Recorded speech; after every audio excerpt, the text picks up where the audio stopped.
Imagine sailing across the Atlantic Ocean. The wind fills the sails. The sea is calm. The crew is experienced. The cargo is secure. Nothing appears unusual. Then, without warning, every person on board disappears. Not one body is ever found. Not one survivor is ever discovered. The ship continues drifting alone across the open ocean, its sails still standing, its cargo untouched, its food still on the table, its captain's belongings exactly where they were left. It is one of the greatest maritime mysteries in history, the story of the Mary Celeste. Our story begins in 1861, on the shores of Spencer's Island in Nova Scotia. A new merchant ship was being built. Constructed from strong Canadian timber, she measured just over 100 feet in length. Originally named Amazon, the vessel was expected to enjoy a long and successful career. Instead, misfortune followed almost immediately. Her first captain became seriously ill. Another captain later died unexpectedly. Several accidents damaged the ship during its early years. Over time, many sailors began whispering that the vessel was cursed. Whether those stories were true or not, the ship changed owners several times. Eventually, after extensive repairs and modifications, she received a new name, Mary Celeste. Few people imagined that this name would become famous around the world. In November of 1872, the Mary Celeste prepared for another voyage. Her destination was Genoa, Italy. Her cargo consisted of more than 1,700 barrels of industrial alcohol, highly valuable, but also dangerous. The ship's captain was Benjamin Briggs. Unlike many captains of his era, Briggs was widely respected. He was experienced, disciplined, deeply religious, and known for making careful decisions at sea. This voyage was especially meaningful. Rather than leaving his family behind, Captain Briggs invited them to sail with him. His wife, Sarah, joined the journey. So did their 2-year-old daughter, Sophia. Their young son remained at home to attend school. No one could have imagined that this would be the last time the family would be seen together. The rest of the crew had also earned excellent reputations. 7 experienced sailors from different nations signed on to the voyage. They had crossed dangerous oceans before. There were no known conflicts among them, no reports of violence, no evidence of mutiny. Everything suggested the voyage would proceed normally. On November 7, 1872, the Mary Celeste departed New York Harbor. The weather was favorable. The ship was fully supplied. Fresh water, food, navigation instruments. Everything needed for a successful crossing was carefully loaded. For several days, the voyage unfolded exactly as expected. Captain Briggs maintained his logbook. The crew adjusted sails with practiced efficiency. The Atlantic stretched endlessly before them.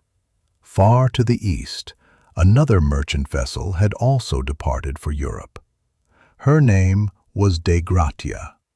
Higher captain realized their ships would soon become forever connected by history. Weeks passed. Storms appeared and disappeared. Winds shifted.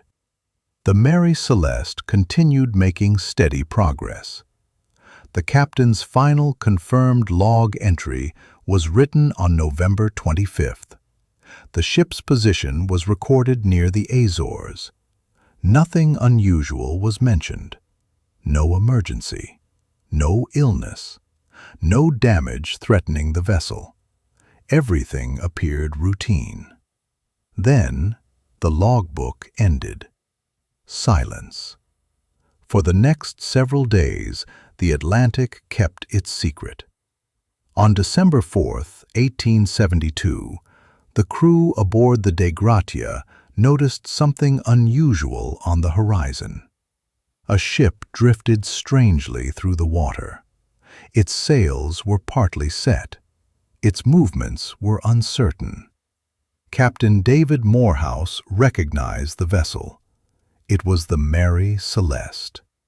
Something immediately felt wrong. Signals were sent. No response. More signals. Still nothing. The distance between the two ships slowly closed. Silence. No sailors appeared on deck. No lookout stood at the mast. No captain emerged from the cabin. Only the wind answered. Captain Morehouse ordered a boarding party. As several men climbed aboard the drifting vessel, they expected to discover injured sailors, or perhaps victims of disease. Instead, they found something far more disturbing. The Mary Celeste was completely empty. Not a single person remained on board. The men stepped carefully across the deck. Every sound seemed unnaturally loud. The creaking of the wooden hull, the fluttering of loose canvas, the waves gently striking the side of the ship. Yet there was something missing. Human voices. No footsteps echoed across the deck. No orders were shouted from the helm. No sailor emerged from below. The Mary Celeste was completely silent.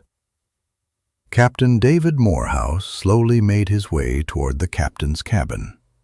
He expected confusion, perhaps injured crew members, perhaps evidence of disease. Instead, everything appeared strangely normal. Benjamin Briggs' cabin remained remarkably organized. His personal clothing was still hanging where he had left it. His shaving equipment rested neatly beside a small mirror. Family belongings remained untouched. Nothing suggested panic. Nothing suggested violence. Sarah Briggs' possessions were still carefully arranged. Small toys belonging to young Sophia remained inside the cabin. It looked less like a ship abandoned during an emergency and more like a home whose occupants intended to return within hours. Elsewhere on the vessel, the crew's sleeping quarters told the same story. Blankets remained folded. Sea chests contained clothing, pipes, letters, personal keepsakes. Everything had been left behind. Only the people were missing. Investigators carefully searched every corner of the vessel. No blood, no broken weapons, no signs of fighting, no damaged furniture, no evidence of mutiny. The cargo hold revealed another surprise. More than 1,700 barrels of industrial alcohol remained exactly where they had been loaded in New York. An enormous fortune floated untouched across the Atlantic. If pirates had boarded the vessel, why leave such valuable cargo behind? The ship itself had suffered only minor damage. A few sails were torn. Some rigging needed repair. Water stood inside the bilge. But experienced sailors immediately recognized something important. Ships of that era almost always carried some water inside their hulls. The amount found aboard the Mary Celeste was nowhere near enough to threaten the vessel. She was fully capable of completing her voyage. The pumps attracted particular attention. One appeared partially blocked. The other remained operational. Could Captain Briggs have believed the ship was taking on dangerous amounts of water? Without modern instruments, estimating flooding accurately was extremely difficult.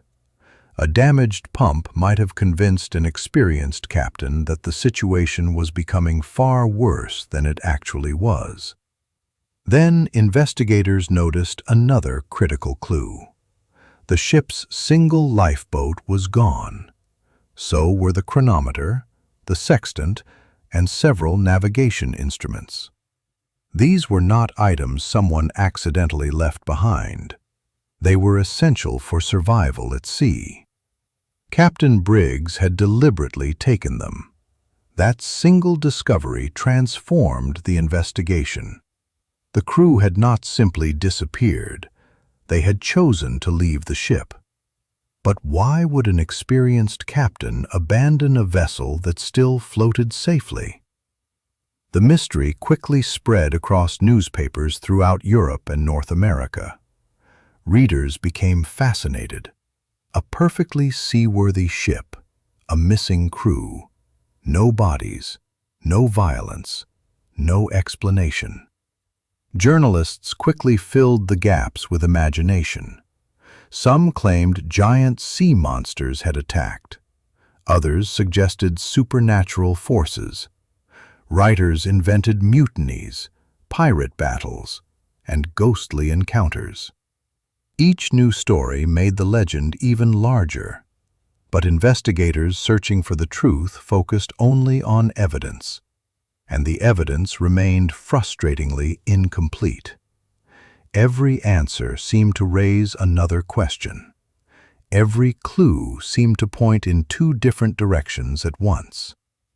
The Atlantic had preserved the ship, but it had erased the people. And somewhere between those two facts, the greatest maritime mystery in history was waiting to be solved. Investigators considered every possible explanation. The first theory was piracy. Merchant ships crossing the Atlantic were frequent targets. But something didn't fit. The cargo remained untouched. Money and personal belongings were still inside the cabins. Professional pirates would never leave behind such valuable cargo. The theory was quickly dismissed. Another possibility was mutiny. Could the crew have turned against Captain Benjamin Briggs? Again, the evidence said otherwise. Briggs was known as a respected and experienced captain. There were no signs of violence, no blood, no damaged cabins, no struggle. Nothing suggested the crew had fought each other. Researchers then focused on the cargo. More than 1,700 barrels of industrial alcohol filled the ship's hold. Several barrels were later found to have leaked. Scientists proposed that alcohol vapors may have built up below deck. A sudden pressure wave or loud blast, even without a fire, could have convinced Captain Briggs that an explosion was imminent. With his wife and young daughter aboard, he may have made the safest decision he could: abandon the ship temporarily. The crew likely lowered the lifeboat, taking the sextant, chronometer, and other navigation tools. Perhaps they intended to stay close until the danger had passed. Then, everything changed. A strong gust of wind filled the sails. The Mary Celeste slowly pulled away. If the tow line connecting the lifeboat snapped, the crew would have been left helpless in the open Atlantic. Within minutes, the ship disappeared beyond their reach. To many historians, this remains the most convincing explanation. Not because it answers every question, but because it explains most of the evidence without relying on impossible events. Still, there is no proof. No lifeboat has ever been recovered. No bodies have ever been found. No final message was ever discovered. Perhaps the Atlantic simply kept its secret. More than 150 years later, the Mary Celeste continues to fascinate historians, sailors, and storytellers around the world. Its mystery reminds us that history is not always shaped by great battles or powerful empires. Sometimes it is shaped by one decision, one unexpected moment, one ship drifting silently across an endless ocean. The Mary Celeste was never just a ghost ship. It became a symbol of the unanswered questions that continue to challenge history itself. And perhaps that is why its story will never truly disappear.